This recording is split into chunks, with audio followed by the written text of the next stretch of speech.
Oi, gente. Boa tarde.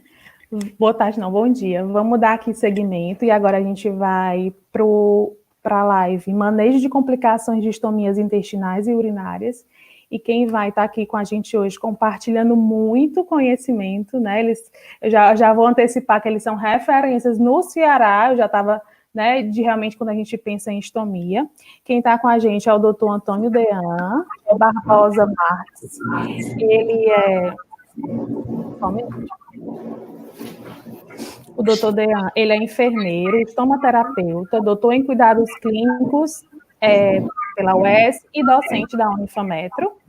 A gente tem também aqui hoje a doutora Yara, ela é enfermeira, estomaterapeuta, mestre e fundadora da TRAT. Né? E aí a gente vai estar conversando aqui hoje sobre isso. Quando tiver faltando 5 minutos para terminar o tempo de vocês, eu entro, né, para pedir para vocês fazerem as considerações finais, e ao final a gente tem uns 15 minutos de discussão, e aí eu peço para os participantes colocarem as perguntas no chat. Desde já gostaria de agradecer muito por estarem aqui comigo hoje de manhã, né, com todos nós, não só comigo, partilhando esse tema que é de bastante relevância nesse contexto que a gente está agora, pensando numa pandemia e os cuidados que a gente tem que ter com esse paciente que tem estomia. Muito obrigada.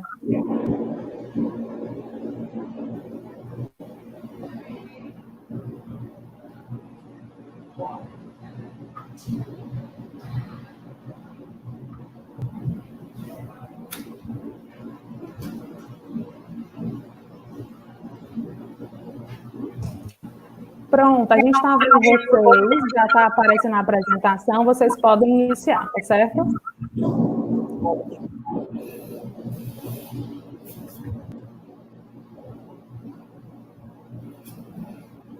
Bom dia a todos.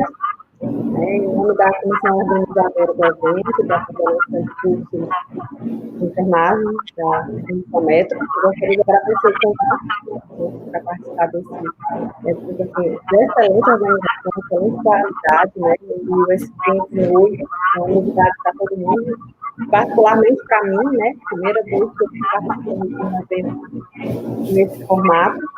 Então, além de agradecer o convite, é uma grande oportunidade de crescimento da aprendizagem também, essa nova tecnologia, com a docência. Agradecer também a oportunidade de estar participando dessa grande contribuição do irmão, né, Dean, no qual a gente tem uma longa história de trabalho, de amizade, né, construída juntos, Dean. Então, é uma grande alegria estar compartilhando esse momento com você, dividindo essa mesa com você, falando do que a gente gosta de fazer, do que a gente vive, né? Então, assim, é uma alegria completa. Bem, gente, hoje a gente veio trocar um pouquinho de experiência com vocês em relação ao manejo de complicações em relação aos estomas intestinais e urinários, tá certo? Como a Miriam falou, meu nome é Yara, né? Sou enfermeira, sou estomaterapeuta, mestre em cuidados clínicos, sou fundadora da TRAT, Saúde e Bem-Estar, um serviço autônomo, que a gente trabalha na área de estomaterapia, que a gente vai falar daqui a pouquinho com vocês também sobre as áreas que a gente atua dentro dessa especialidade, né, uma especialidade privativa da enfermagem. E também estou na coordenação do Serviço Estadual de Atenção à Saúde da Pessoa Estomizada. Funciona no Centro de Saúde Meireles. No final a gente vai passar mais alguns detalhes para vocês, como vocês podem encaminhar esses pacientes para o serviço. Né? Pode passar, tá? Então, nós declaramos não haver conflitos de interesse de qualquer natureza nessa apresentação. Então, como eu havia falado, a estomaterapia ela é uma especialidade privativa da enfermagem, né? Somente o enfermeiro ele pode realizar, né, cursar a especialização em estomaterapia, e ela atua dentro dessas 3 grandes áreas: feridas, né, tratamento de todos os tipos de feridas, todos os tipos de lesões, estomias, né, o cuidado especializado aos pacientes com diversos tipos de estomas, e também incontinência urinária e anal. Né, nós atuamos também na incontinência desde a prevenção de complicações relacionadas à incontinência, como ao tratamento da mesma. Pode passar. E assim, gente, eu não sei quantos de vocês já atuam na área, né? Ou já teve a oportunidade de cuidar de um paciente estomizado. Quando a gente fala estomizado, a gente fala aquele paciente com qualquer tipo de estômago, gástrico, respiratório, intestinal, urinário, né? Muitas vezes, assim, principalmente quando a gente está iniciando a nossa prática profissional, nossa vivência profissional, quando a gente chega no plantão, que tem um paciente, por exemplo, com uma ileostomia, que é um estômago que drena frequentemente, a gente vai falar logo mais um pouquinho, então ele requer cuidados mais especializados. Muitas vezes esses pacientes, eles têm uma maior dificuldade em relação à fixação da bolsa, né? Principalmente nos primeiros dias, no período de adaptação. Então, é um trabalho bastante desafiante, né? E, às vezes, o enfermeiro, ele se vê literalmente com a mão na cabeça, principalmente se ele não dispor, né, de tecnologias especializadas, específicas para aquele cuidado. Então, é uma situação desafiante tanto para o profissional, tanto para a equipe, quanto para o paciente que está vivendo aquele novo, né? E muitas vezes esse novo acaba sendo não só um novo para o paciente, mas um novo para a família, um novo para o profissional também, que também não é uma experiência nova em relação àquele tipo de cuidado. E a gente espera que após, né, essa aula, vocês já, diante atuando no serviço, atuando na prática profissional de vocês, quando vocês se depararem com um paciente com qualquer tipo de estômago urinário, intestinal, vocês já têm um novo olhar, vocês já têm uma nova postura, vocês já têm uma nova conduta, né? A gente espera contribuir com isso. Pode passar. Então, como a gente falou, nós atuamos no cuidado, né, de todos os tipos de estômago, intestinais, urinários, gástricos, né, a gastrostomia, que é aquele estômago que é feito para o paciente poder se alimentar, por algum motivo ele não pode receber uma alimentação oral ou nasoenteral, aí é feito esse procedimento cirúrgico de inserção de um catéter, né, através do estômago, aliás, através da parede abdominal até o estômago, para que possa ser feito a alimentação ou descompressão, enfim. E nós temos também os estomas respiratórios, né, as traqueostomias, por exemplo, que para favorecer uma outra via respiratória ao paciente. Então, a estomaterapia, dentro do cuidado com os estômagos, ela atua em relação a todos os tipos de estômago, não só intestinal e urinário. Porém, o foco da nossa aula hoje são os estomas intestinais e urinários. Pode passar. E como a gente classifica esses estomas? Dan, se você quiser ir colocando alguma coisa, pode ficar à vontade também, tá certo? Como a gente pode classificar esses estomas, né, em relação à temporalidade? Se ele é temporário ou definitivo. Muitas vezes a gente tem casos de pacientes, por exemplo, que sofreram um acidente automobilístico, uma queda, uma perfuração por arma de fogo, uma perfuração por arma branca, ou mesmo um tumor, né? E esses estomas, na maioria das vezes, eles são estomas temporários, né? O paciente faz a colostomia porque, vamos supor, o paciente ele teve uma lesão de cólon descendente, né, na parte mais baixa do intestino, né? O médico vai precisar abordar, vai ser feita uma sutura daquele local que foi perfurado. Se não for feita uma colostomia, que a gente chama nesse caso, ou uma ileostomia protetora, vai ficar passando fezes, né, por aquela alça, aquela parte da alça intestinal que foi recém-suturada, recém-operada. Ali poderia haver uma infecção, consequentemente uma deiscência de alça, né, esse paciente poderia vir a desenvolver uma sepse, enfim, uma série de complicações. Então, para proteger, para prevenir esse tipo de complicação, é feita uma colostomia ou uma ileostomia, na parte mais alta, né, anterior a onde foi feito, foi sofrido dano, né, em relação ao acidente, à perfuração, para que possa ser eliminada as fezes e, com isso, proteger aquele local que foi recém-operado. Posteriormente, é feita uma nova abordagem cirúrgica, porém mais simples, para reversão desse estômago, né? Então, aí, nesse caso, a gente tem um estômago temporário. Em alguns casos, na grande maioria das vezes, em decorrência de câncer, né, de certos tumores, né, tumores maiores, mais agressivos, e dependendo da localização também, não é possível reverter esse estômago, né? E com isso a gente diz que esse paciente tem um estômago definitivo, ou seja, ele vai se adaptar a essa condição de estomizado definitivamente, tá certo? E em relação ao local de esterilização do estômago, a gente pode ter um outro tipo de classificação, que no caso nós temos a colostomia, as ileostomias e os estomas urinários, né, as urostomias. A gente classifica também esse estômago em relação à altura dele, né, que a gente chama de protusão. Se ele for protuso, ou seja, se ele tiver uma certa elevação em relação à pele, a gente diz que esse estômago ele é protuso. Se ele for plano em relação à pele, a gente classifica como um estômago plano. E em alguns casos, né, que a gente vocês vão ver que já é considerado um dos tipos de complicação, a gente pode ter também a retração do estômago, ou seja, esse estômago ele fica no nível inferior em relação à pele. E com isso, a gente vai ter que adaptar outros tipos de dispositivos, outros tipos de bolsas, dispor de outros tipos de material que a gente vai ver daqui a pouquinho. E em relação à técnica de esterilização, né, no procedimento cirúrgico em si, a gente classifica com essa esterilização em alça, né, onde o paciente, na maioria dos casos, são estômagos temporários, onde o médico ele vai esterilizar toda a alça intestinal, vai fazer a descença e vai deixar as duas boquinhas esterilizadas na pele. Tanto a boca funcionante, que é por onde vai estar drenando o efluente, como a não funcionante. Posteriormente, no momento certo de fazer a reversão, ele vai unir essas duas bocas e vai suturar. E a gente chama essa esterilização em alça. E quando é esterilizada apenas a boquinha funcionante, a alça funcionante, a gente chama de estomas terminais, tá certo? Ele pode ser redondo, gente, ovalado, tá certo? Com um formato bem irregular. O sonho de consumo da gente é pegar um estômago bem redondinho, bem bonitinho, né? Como a gente diz lá no serviço, foto de livro foto de revista mesmo. Mas muitas vezes, como vocês podem ver aí em uma das fotos, esse estômago é irregular, ou então ele é ovalado. E com isso, a gente precisa adaptar o corte da nossa bolsa ao tamanho do estômago, para justamente prevenir essas complicações que a gente vai falar daqui a pouquinho, tá certo? A cor desse estômago normalmente é vermelho vivo, não vermelho brilhante, né? E o tipo de efluente que ele é eliminado através dele vai variar justamente de acordo com o tipo de estômago, né?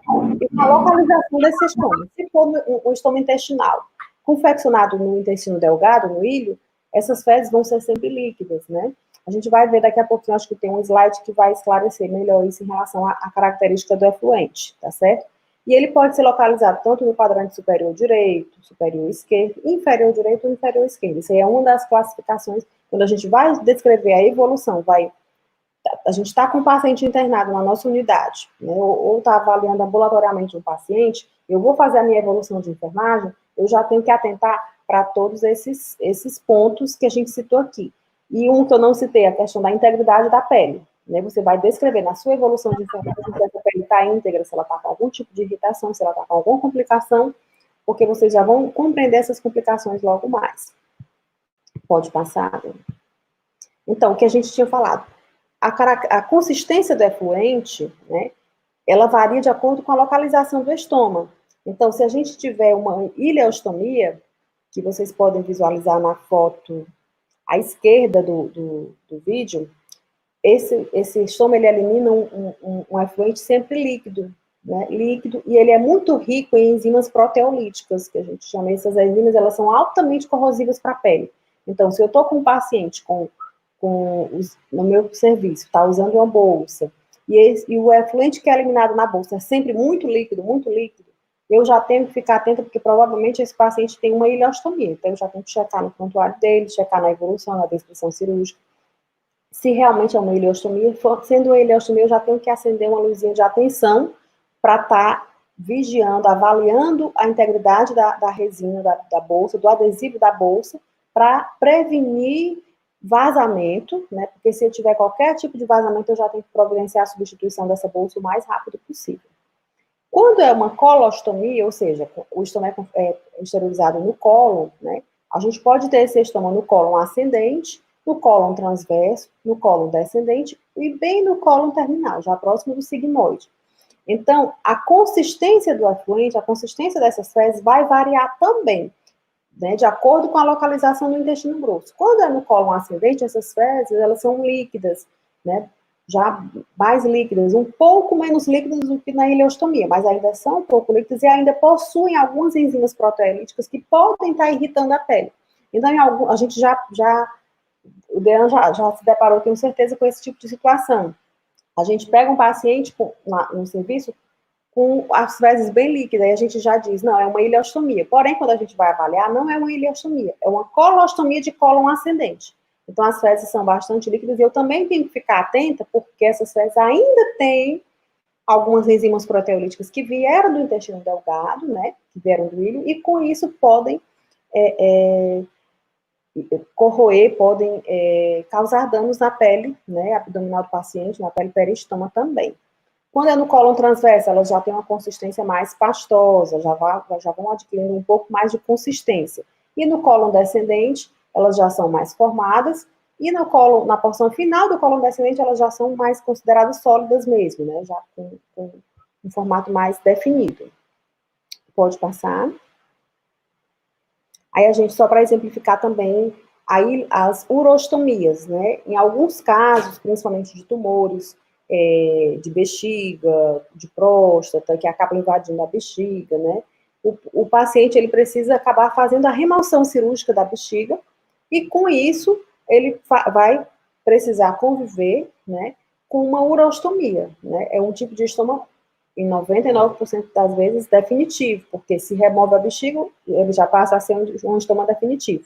Em poucos casos, uma urostomia ela é temporária, né? Então, nesse caso aí da foto, foi removida a bexiga, e o procedimento cirúrgico, é um procedimento cirúrgico denominado de Bricker, onde eles pegam um pedacinho, um segmentozinho do ilho, né, da alça intestinal, da porção do ilho terminal, constroem um mini reservatóriozinho, um mini conduto, aliás, que vai ser conectado onde vão ser conectados os dois ureteres, e vai ser esterilizado no abdômen. Então, quando a gente olha, vocês podem ver que ele se assemelha muito a um pedaço do intestino, e realmente é um pedaço do intestino que foi retirado, especificamente para construir esse estômago urinário, tá certo? E aí é um dos tipos de estômago urinário definitivo, tá? Nesse caso aí da foto, geralmente quando o paciente sai do centro cirúrgico, ele sai com estes dois bastões aí, que a gente chama de um bastãozinho de sustentação. Então, a gente deixa, né, ele nos primeiros dias, geralmente na consulta de retorno com o cirurgião, o médico já remove. Algumas vezes o próprio organismo já acaba eliminando, tá? Mas, assim, nos primeiros dias, às vezes o paciente vai de alta hospitalar ainda com esses dois bastõezinhos, tá certo? E eles acabam, não se assustam, porque eles acabam muitas vezes, na prática, a gente acaba vendo, né, Diana, que a presença desse bastão é como se o organismo reconhecesse ele como um corpo estranho. E com isso ele acaba produzindo um excesso de muco. Quando a gente já estou dando esse exemplo para vocês, porque é muito comum o familiar chegar lá no serviço da gente, só ele está saindo pus daqui. Mas não é pus, é porque o muco ele vai se acumulando e entra em contato com o ambiente, ele oxida e fica com uma coloração amarela esverdeada. E a família pensa que é pus, mas na verdade, né, até hoje, a gente não pegou, eu não tive ainda essa experiência realmente de drenar a secreção purulenta por um estômago urinário, não cheguei a ver. Mas, assim, na grande maioria das vezes, aí quando a gente vai examinar, o paciente está com esse bastão, é porque o bastão estimula esse excesso de produção de muco pelo estômago, né, que é um tecido mucoso, e com isso, em contato com o ambiente, ele vai oxidando e vai dando essa coloração amarela esverdeada. Mas, geralmente, com 8 dias, o cirurgião já remove. Pode passar.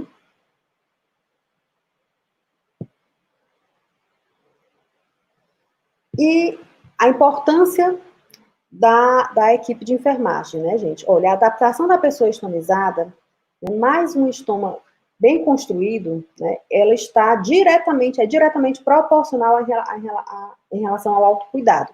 Então, se essa pessoa ela é bem orientada, ela vai de alta hospitalar, sendo bem orientada, né, o ideal é que ela seja orientada até previamente, quando é uma cirurgia eletiva, que ela tenha a oportunidade de ter um contato prévio com o estomaterapeuta, prévio com a equipe, né? Mas a adaptação dessa pessoa, ela depende diretamente de um estômago bem construído, como vocês podem ver essas duas fotos aí, a gente diz foto de livro, né?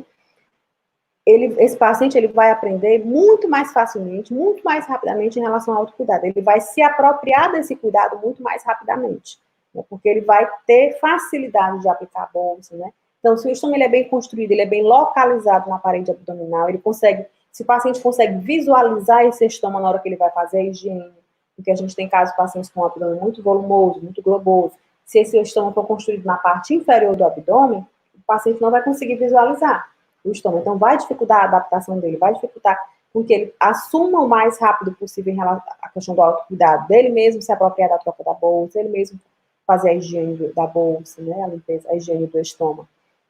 Então, tudo isso vai influenciar nessa construção adequada do estômago em relação bem localizado, bem demarcado, vai influenciar diretamente na adaptação do paciente dessa nova condição e, consequentemente, na apropriação dele em relação ao autocuidado. Pode passar. O paciente que se submete a uma cirurgia de confecção do estômago, ele poderá desenvolver complicações, né, que é o tema da nossa aula, em qualquer momento do pós-operatório. Essas complicações, geralmente, elas se dão em decorrência da má localização do estômago, e a gente pode ter vários tipos de complicações, como uma dificuldade em relação ao autocuidado, como a gente já falou, e a ansiedade do paciente, chegando muitas vezes a rejeitar o estômago, né? O paciente que está apresentando frequentemente vazamentos, né, a bolsa descolando, ele não vai se sentir seguro para sair de casa, para assumir as suas atividades de vida diária, né, para de repente se relacionar, voltar, né, se sentir parte do convívio familiar, né, da sua relação afetiva, e com isso vai trazer fortes e sérias repercussões em toda a sua qualidade de vida, né. E como é que a gente pode prevenir e assegurar essa adequada localização do estômago e melhorar, promover uma melhor... eu sei que é uma técnica cirúrgica, né? Mas como que a gente pode ajudar a equipe cirúrgica em relação à adequada localização, né, do estômago? É através da demarcação. A demarcação é uma técnica realizada no período pré-operatório. Então, ainda assim, na consulta pode voltar um pouquinho... Ela é realizada no período pré-operatório e ela é fator determinante para a reabilitação do estomizado, devido à facilitação do autocuidado e reabilitação do processo pós-ostomia. Como a gente falou, vai facilitar bastante a adaptação do paciente em relação a ele próprio assumir o autocuidado, a ele próprio aplicar o dispositivo e, com isso, se sentir independente. Pode passar. Deve-se demarcar o estômago em todos os pacientes que vão ser submetidos a uma cirurgia de estomia. Tá, isso aí, gente, uma evidência, essa recomendação apresenta um nível de evidência 2A, né?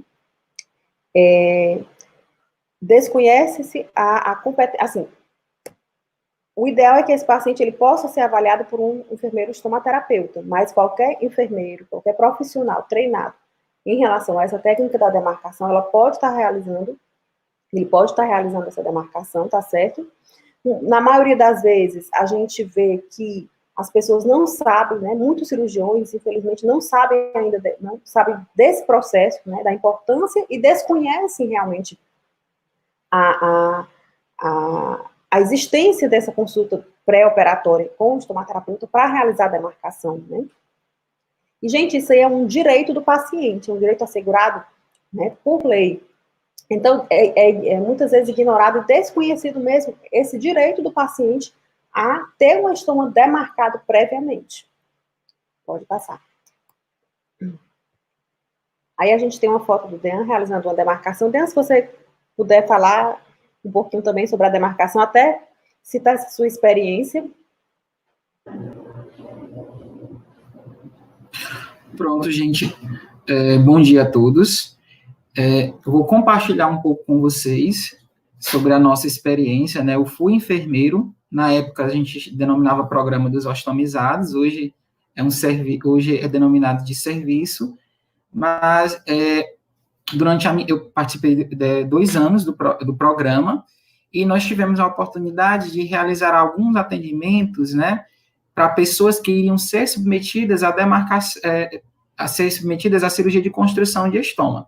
E aqui são algumas imagens para vocês, só mostrando como é realizado esse processo de demarcação. A Yara já falou, fundamentou muito bem sobre a importância da escolha desse local para o processo adaptativo da pessoa, Então, aqui é só que o paciente, quando ele deve ser admitido, durante o período pré-operatório, esse paciente, né, candidato à construção de estômago, ele deve ser avaliado por um profissional capacitado, né, de suas condições globais, examinado a sua região abdominal, tanto em posição dorsal, né, como também realizar movimentos de flexão, a fim da gente identificar algumas áreas que nós denominamos de acidentes anatômicos, que são áreas que podem interferir no processo adaptativo desse paciente, como na adaptação de qualquer tipo de dispositivo coletor. Então, o enfermeiro, ele deve identificar essas áreas acidentes anatômicos, mensurar essas áreas e aplicar uma técnica que consiste na mensuração de uma medida, né, de uma margem de segurança, de distanciamento dessas principais áreas anatômicas. Então, essa paciente, ela teve o músculo reto abdominal, que é um músculo de escolha para adaptação, para fixação do estômago na parede abdominal. Ele foi identificado, foi mensurado o distanciamento das principais áreas de acidentes anatômicos, que são a apêndice tifoide, o rebordo costal, a linha da cintura, a própria linha de sutura, onde provavelmente seja realizada a laparotomia exploratória, a crista ilíaca, a sínfise púbica. Então, isso é feito uma margem, né, de distanciamento para identificar o melhor local para ser realizada a fixação desse estômago. Essa fixação, existe uma orientação de que ela deve ser feita bilateralmente, em virtude de qualquer tipo de acomprometimento,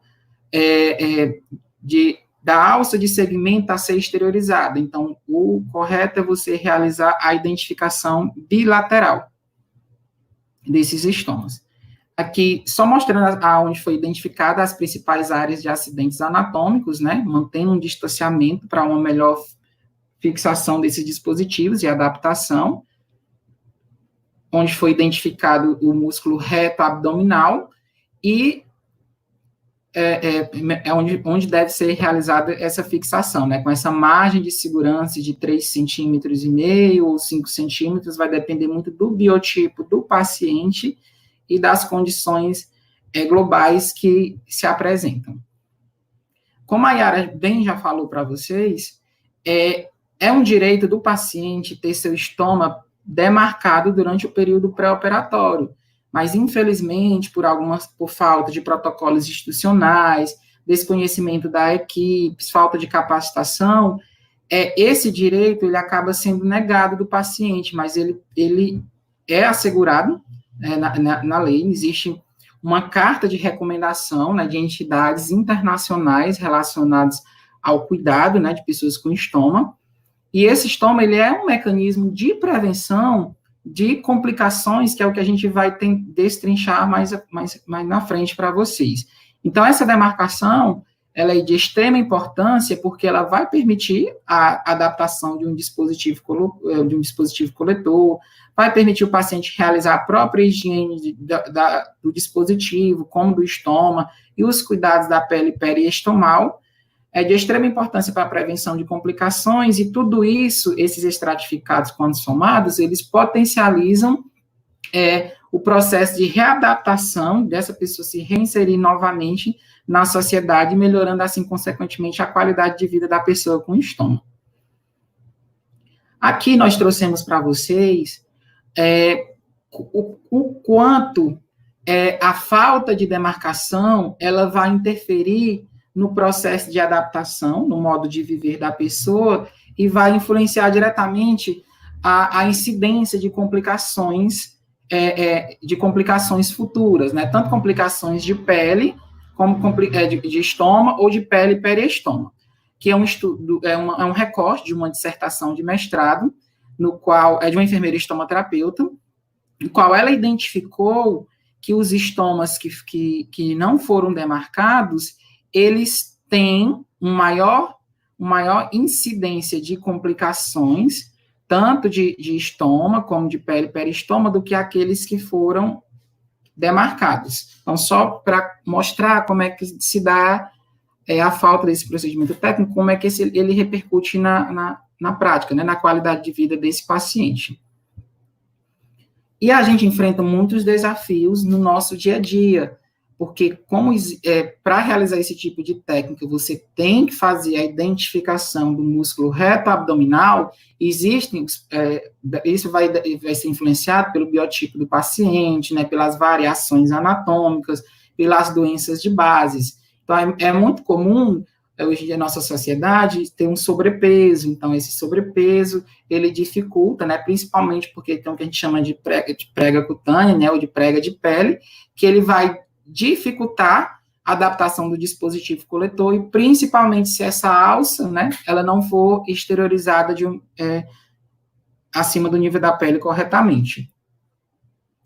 Aponta-se que até 1/3 das complicações, elas relacionadas à construção de estômago, elas vão requerer algum tipo de procedimentos de correção. Então, é de extrema importância, durante o período pré-operatório, avaliar corretamente o paciente e identificar as principais necessidades, e, a partir disso, poder realizar uma demarcação, inserir o estômago mais fidedigno, né, na parede abdominal. Aqui nós temos um dos recursos que tem utilizado bastante os enfermeiros atualmente, são os nossos instrumentos, né?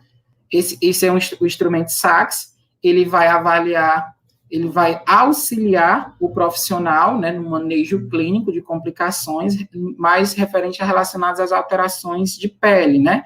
Então, existe uma classificação de acordo com o nível de integridade cutânea, né, o nível de tecido lesionado, para fazer uma melhor avaliação, e, embasado nessa avaliação, nesse enquadramento, vai existir um tratamento mais apropriado, né, um manejo mais assertivo, de acordo com o tipo de necessidade que aquele paciente ele se manifeste. As complicações, didaticamente, nós dividimos as complicações em 3 grupos. Elas podem ser imediatas, né, podem ocorrer antes de 24 horas após a realização da cirurgia. Elas são manifestadas por meio de hemorragia, isquemia, necrose e edema.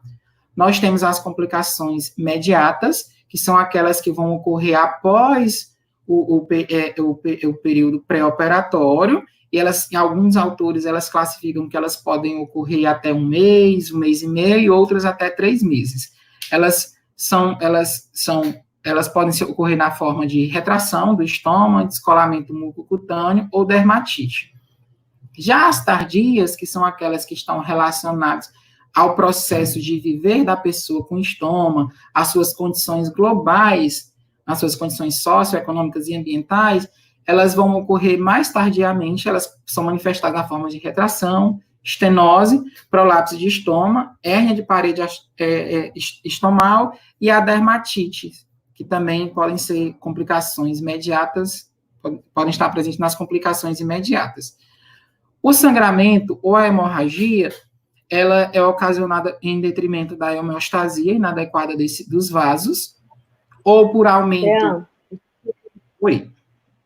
Oi, Dan, posso interromper um pouquinho, só para a gente explicar para eles como a gente vai fazer a condução da aula a partir de agora, porque a gente vai sempre estar citando um tipo de complicação, a causa e a conduta, né, a causa dessa complicação e a conduta, e no slide seguinte a gente vai estar tentando mostrar de uma maneira mais prática possível qual seria a nossa conduta, né, para que vocês possam construir essa linha de raciocínio, não só visualizar a complicação, mas também visualizar a complicação e já linkar com o que é que eu vou fazer a partir com isso, o que é que eu, no meu serviço, o que é que eu posso até sugerir de mudanças, de implementação, de repente ter alguma quantidade mínima de material ou de bolsa, de alguns tipos de bolsas no serviço, para estar atuando quando essas complicações surgirem, né? Porque surgiu a complicação, a gente já precisa ter o material lá para utilizar no paciente. Então, para vocês facilitar essa construção do raciocínio clínico, né,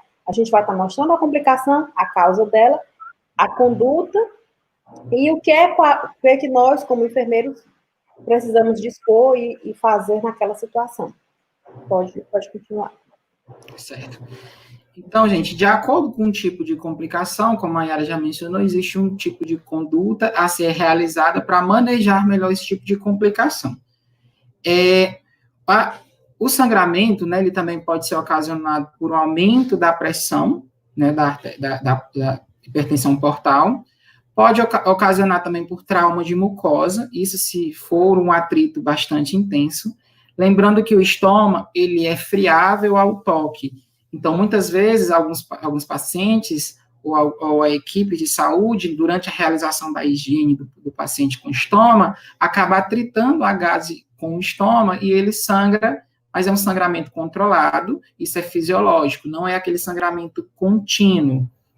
Também, esse sangramento ele pode ser potencializado por uso de anticoagulantes. Né? Se o paciente apresenta algum distúrbio de coagulação, ele fizer uso de anticoagulantes, consequentemente, vai aumentar o risco de sangramento. Para manejar esse tipo de complicação, você pode estar realizando uma homeostasia local, né? Fazer um controle, algum tipo de compressão, algum tipo de substância adstringente. Em alguns casos mais severos, né, exige a cauterização do vaso que está ocasionando esse tipo de sangramento e atentar-se para o tratamento da doença de base, né, a doença que pode estar levando a esse tipo de sangramento também vai influenciar. Os produtos que são utilizados para manejar esse paciente com sangramento, nós utilizamos o dispositivo, a bolsa transparente, porque ela vai permitir um acompanhamento das principais modificações de alteração de coloração ou de consistência do estômago, né? Ela é recomendado que seja aplicada durante esse período pré-operatório imediato, né? Para você acompanhar como é que esse estômago está evoluindo. É aconselhável também se utilizar um dispositivo coletor de 2 peças, que são aquele, como nas imagens tem, é aquele que você consegue unir o hidrocolóide, né, que será fixado na parede abdominal do paciente, e o dispositivo coletor, que é aquele que servirá como reservatório do efluente. Então, esses dispositivos, eles são utilizados para um melhor manejo. E a questão do uso da bolsa de 2 peças, nesse momento, é caso o cirurgião tenha a necessidade, cirurgião ou profissional mesmo de enfermagem, tenha a necessidade de fazer algum toque, né, até algum tamponamento para tentar, de repente, conter aquela hemorragia, então a bolsa de 2 peças facilita, porque você pode remover o saco coletor, a base adesiva vai continuar fixada na parede abdominal, né, protegendo o estômago, e a gente vai estar conseguindo manusear essa alça, né? Exatamente. Outro tipo de complicação que é bastante comum é o edema. A gente tem que compreender que o edema no estômago, por ser um procedimento cirúrgico, é um procedimento traumático, né, que consiste numa ressecção de uma parte, de uma alça intestinal, o edema vai ser uma resposta fisiológica, né? E esse edema fisiológico, ele vai reduzir com até 20 dias após a realização do procedimento cirúrgico. Algumas pessoas acabam se assustando com o tamanho de alça intestinal, que é exteriorizado, né, o tamanho do estômago, da sua protrusão, mas você tem que orientar o paciente que esse edema ele vai regredir com o passar do tempo. Para você manejar um estômago que está edemaciado, você tem que ter cautela durante a sua manuseabilidade, né, de manusear de forma delicada. Algumas literaturas recomendam a aplicação de açúcar granulado, porque ele diminui a pressão osmótica do local, mas isso na prática aqui no Ceará nós não adotamos esse tipo de recomendação. Os principais produtos que nós utilizamos para o paciente que tem um estômago que está edemaciado é o dispositivo coletor transparente, para permitir uma melhor visualização. O dispositivo ele também pode ser de 1 ou 2 peças, né? O ideal que seja de 2 peças para facilitar essa manuseabilidade, né? Facilitar a higienização e evitar qualquer tipo de trauma. E uma das recomendações para esse tipo de disfunção é realizar o corte da placa de hidrocolóide, né? Do dispositivo, maior do que o tamanho do diâmetro do estômago, para evitar estenose, né, para evitar algum tipo de complicação. E até usar uma bolsa, tentar usar uma bolsa com um diâmetro maior, né, Deane? uma placa adesiva, com a base adesiva maior, para que possa acomodar, né? Consequentemente, se a bolsa tem uma base adesiva maior, como a gente pode visualizar essa da foto, ela também vai ter um coletor maior, e com isso vai acomodar melhor o estômago que está demasiado, consequentemente que está com um volume acentuado, né? Exato. Outro tipo de complicação que pode estar ocorrendo nesse paciente é o prolapso estomal. O prolapso, ele consiste na exteriorização ou protrusão aumentada da alça intestinal. Prolapso só é considerado prolapso estomal se essa protrusão for maior ou igual a 90 milímetros. Então, você mensura o tamanho do estômago, e se essa protrusão for maior do que essa medida, a gente considera-se como um prolapso. Ele vai ocorrer por fixação inadequada na parede abdominal, também pode ocorrer com aumento da pressão abdominal. É comum alguns pacientes que fazem laparotomia exploratória, realizar por conta da disposição das fibras musculares nesse tipo de cirurgia, ele acaba prejudicando toda a tensão abdominal do paciente. Então, o paciente ele fica com o abdômen mais flácido, mais propenso ao desenvolvimento desse tipo de complicação. Para manejar esse tipo de complicação, você pode estar realizando tanto tratamento, são recomendações de tratamento conservador, né, que é aquele ato que é não cirúrgico, né, você tem que avaliar o risco-benefício de alguns pacientes. Se for um estômago temporário, então aguardar a resolução da doença de base, né, até que seja revertido o trânsito intestinal desse paciente. Em alguns casos, né, os pacientes têm que ser submetidos à correção cirúrgica, em casos mais graves. Para esse tipo de complicação, o profissional ele deve utilizar bolsas coletoras, dispositivos coletores com maior capacidade, tanto para armazenar o volume do efluente, como para armazenar o tamanho da protrusão, né, de alça exteriorizada do estômago. E utilizar uns dispositivos de um diâmetro maior, né, para evitar justamente a complicação, também evitar formação de edema, né, de trauma na própria mucosa, ou então de isquemia. Outra grave complicação que a gente enfrenta é a hérnia paraestomal. E bem frequente, né, Bela? É uma das complicações mais frequentes nos pacientes, principalmente quando a gente existe uma associação com a idade. Quanto maior for a idade avançada daquele paciente, e o paciente tiver sobrepeso, ter realizado laparotomia exploratória, ou também pode estar associado ao tipo de atividade que aquele paciente ele executa, né, no dia a dia, suas atividades laborais. A hérnia paraestomal, ela é ocorre um aumento de uma protrusão de vísceras abdominais, né, elas ficam resguardadas em espaços, né.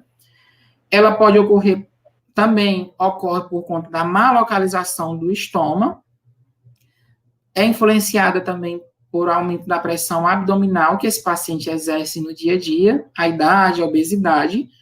O manejo clínico pode ser conservador, né, medidas preventivas, em alguns casos a gente prescreve uma cinta elástica, né, para evitar algum tipo de complicação, a gente reeduca, né, a esse paciente como ele deve sentar-se, deitar-se, né, como ele evitar ocasionar pressão na região abdominal. Em alguns casos, quando essa hérnia paraestomal ela é muito evidente, dificulta as atividades diárias do paciente ou apresenta algum tipo de risco de vida, a necessidade de realizar intervenção cirúrgica.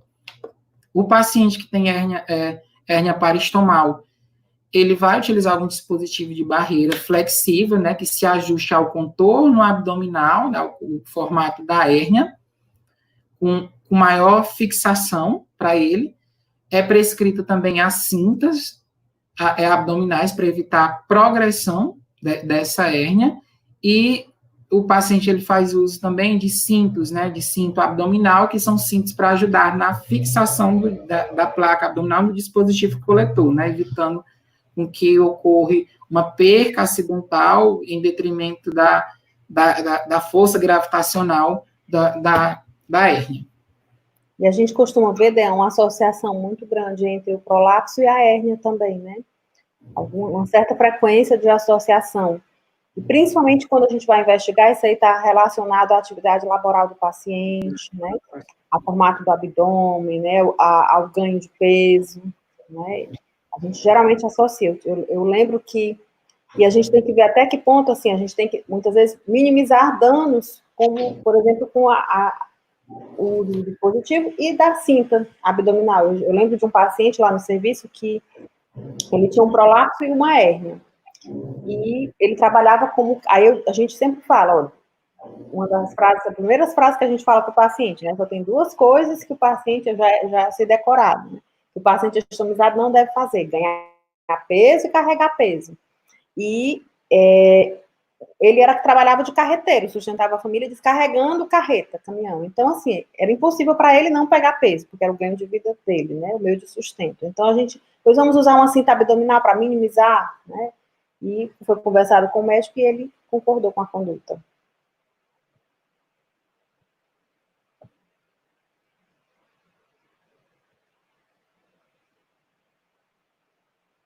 Tá, acho que não está saindo o som do Deane.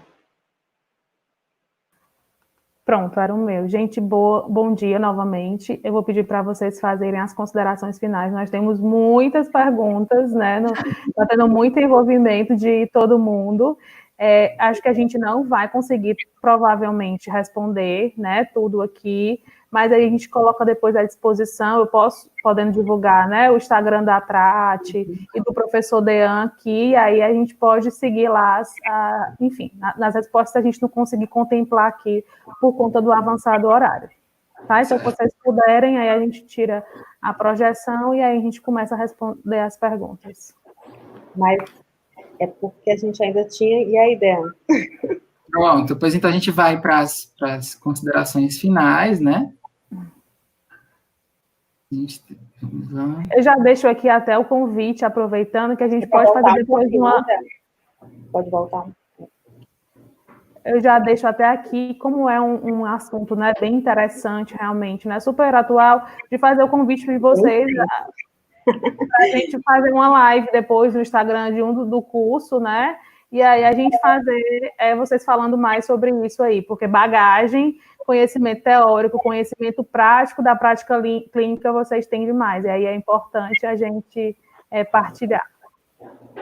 Pronto, gente, só para a gente finalizar, né, para a gente ir para a parte dos questionamentos, eu trouxe aqui um estudo recente que foi realizado de uma aluna egressa da última turma de especialização de estomaterapia da UES. Nós temos um projeto guarda-chuva que originou o TCC dela, e ela avaliou as complicações dos pacientes que são acompanhados pelo serviço. E foi identificado por ela que 22,7% de todos os pacientes que são acompanhados pelo serviço, ele apresenta algum tipo de complicação de estômago ou de pele periostomal. Sendo que a complicação mais comum é a retração, né, por falta de aumento de protrusão de alça intestinal durante o ato cirúrgico. E quando a gente fala de complicações de pele peristomal, a mais comum é a dermatite química, que é aquela que ocorre em virtude do contato do efluente, né, principalmente se for de uma ileostomia em contato com a pele, que pode ocasionar algum tipo de dano na pele, sendo a grau 1, que é aquele que ocasiona uma hiperemia, mas que não há perda de epiderme. Então, em síntese, a gente precisa compreender que nós não podemos estar normalizando a presença de complicações, não associar a construção de um estoma a que o paciente tem que viver continuamente com algum tipo de complicação, que é o que a gente vê muito na prática, que alguns profissionais acabam meio que já admitindo a ocorrência disso. Existe também a formação de uma equipe multidisciplinar, né, por profissionais não só do cuidado clínico de enfermagem, né, ou especificamente de estomaterapia, mas de profissionais que estão envolvidos no processo. O médico coloproctologista, o nutricionista, entre outros profissionais. Também é importante a gente frisar que os serviços que têm, os hospitais, né, serviços de saúde que dispõem de serviços de estomaterapia implantado, eles apresentam um ganho significativo para a qualidade de vida daquele paciente, por ser um serviço que se faz presente no período pré-operatório e no período pós-operatório desse paciente, né?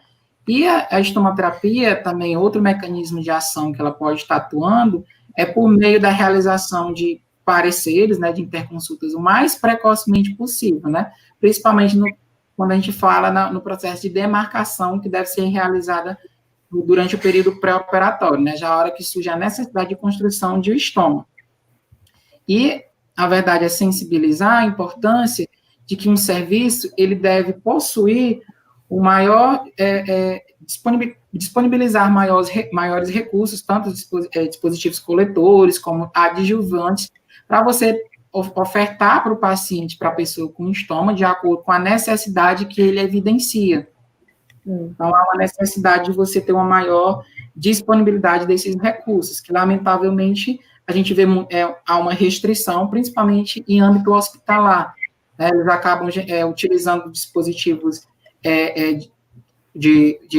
intestinais, urinários, e isso pode ocasionar um dano, tanto na pele do paciente, como a formação de futuros cálculos futuramente. Eu gostaria só para finalizar essa questão da normalização, né, de não normalizar a questão da complicação, e já pegando o gancho em relação à importância dos equipamentos adequados e dos adjuvantes adequados. Eu não sei se você lembra de uma paciente, eu acho que você acompanhou, uma jovem acho que de 20 anos, 21 anos, foi logo no início do serviço, ela já estava estomizada há alguns anos, porém era a primeira vez que estava passando por uma avaliação, uma consulta com um estomaterapeuta, né? E a gente teve a oportunidade, eu acho que de acompanhar juntas essa paciente. Eu lembro que, assim, me marcou muito, porque era uma jovem de 20 anos, eu acho, que já estava convivendo com uma ileostomia retraída, que tinha a indicação de usar um tipo de bolsa específica, que a gente chama de bolsa convexa, estava usando um tipo de bolsa que não era adequada para ela, ou seja, ela tinha vazamentos frequentes, a pele da barriga dela era constantemente queimada, e na ileostomia, gente, a queimadura, a dermatite, ela gera uma queimadura que a gente pode comparar uma queimadura de 2º grau. Então, imagine uma queimadura de 2º grau e você está constantemente jogando sal em cima, que é como se fosse o efluente a mesma sensação do efluente entrando em contato com a pele do abdômen queimada. E essa menina, ela já tinha parado a faculdade, ela tinha parado de trabalhar porque ela ficava o dia inteiro em casa, deitada, esperando a bolsa vazar. Ela só saía de casa para ir buscar as bolsas lá no serviço, né? Até que chegou para a gente. E quando a gente quis examinar ela até bem resistente, não queria deixar, porque ela já estava, para ela já era normal não ter qualidade de vida, já era normal ela ter que ficar com a bolsa vazando e com a pele queimada. Ela já tinha normalizado na cabeça e na vida dela aquela condição. E quando a gente conseguiu convencer ela a deixar que a gente examinasse, tirasse a bolsa dela, mostrasse para ela o que era que aquele estômago dela precisava, o tipo de bolsa específica, a gente adaptou a bolsa, ensinou como era que ela ia assumir o cuidado, que ela, a partir de agora, não ter mais vazamento, ela chorou. Ela chorou e era todo mundo chorando lá no consultório, porque ela disse, agora eu vou poder voltar para a minha faculdade, eu vou poder trabalhar, eu vou poder ter vida. Eu disse, vai, você nunca era para ter perdido, né? Então, assim, foi um momento emocionante e marcante. Foi nesse dia que caiu, assim, com mais certeza essa ficha de que as pessoas, muitas vezes, os pacientes, eles normalizam essa complicação, né? E os profissionais podem entender isso aí também pelo desconhecimento desses dispositivos, desse material, né? Do acesso a esse tipo de serviço. É isso. Pelo avançado horário, né, como a gente já tem palestras seguidas, a gente não vai conseguir pelos momentos de perguntas. E conversando aqui com a comissão, além deles poderem procurar vocês, tá?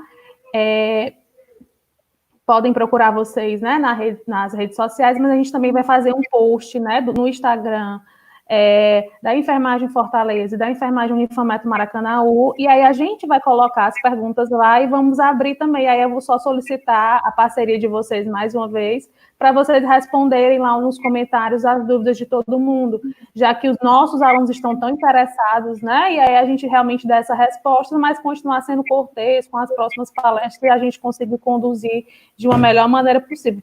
Podemos fazer assim? Com certeza. E já a gente Pois coloca à disposição também para uma nova oportunidade estar compartilhando. Não, com certeza, né? Então, assim, realmente é de agradecimento, como eu disse, né, já anteriormente, mas eu acho importante, enfim, ser repetitivo. Vocês têm algo que eu acho que é imprescindível quando a gente pensa, quando vai conversar em ser professor, vocês tanto têm essa abordagem teórica muito forte e tanto a prática, né? Vocês dois trabalham no centro de maior referência do Ceará, a gente pode pensar assim, né? Lá no Centro de Saúde Meireles, o Dean já trabalhou, a Yara está lá até hoje, né? Então, isso trouxe. Perdi o DEAN para o Infometro, né? Foi uma perca boa. Eu divido. Pronto. E aí a gente realmente está muito feliz, né, por esses grandes estomaterapeutas que estão aqui, que foram formados em uma instituição licenciada, como a UES, né, em estomaterapia. E aí a gente vai dar seguimento, vou deixar vocês com as palavras finais, e logo em seguida já vou convidando todos que estão aqui, que a gente vai ter também outros duas maravilhosas estomaterapeutas, a professora Luciana Catunda e a professora Sherida Paz. Então, vou deixar aberto para vocês, né? Falarem o que quiser, e aí realmente ir de agradecer e mandar um abraço. Mais uma vez, eu gostaria de agradecer o convite, né? Agradecer também as suas palavras, Miriam. Muito obrigada, sim. Muito me alegrou ontem, me tranquilizou também, né? Quando o Dean me encaminhou sua mensagem. Agradecer o convite de toda a coordenação do curso de enfermagem da Unicometro, toda a comissão organizadora excelente, né? Assim, a amplitude, a magnitude desse evento, né? Quantas pessoas inscritas, quantas pessoas envolvidas, assim, vocês estão realmente parabéns, porque nesse tempo, nesse novo, construir um evento nessa proporção, né? E com esse envolvimento. Parabéns. Seu som não tá. Tá sem áudio, Dean. Sem áudio. Voltou? Tá ok. Voltou.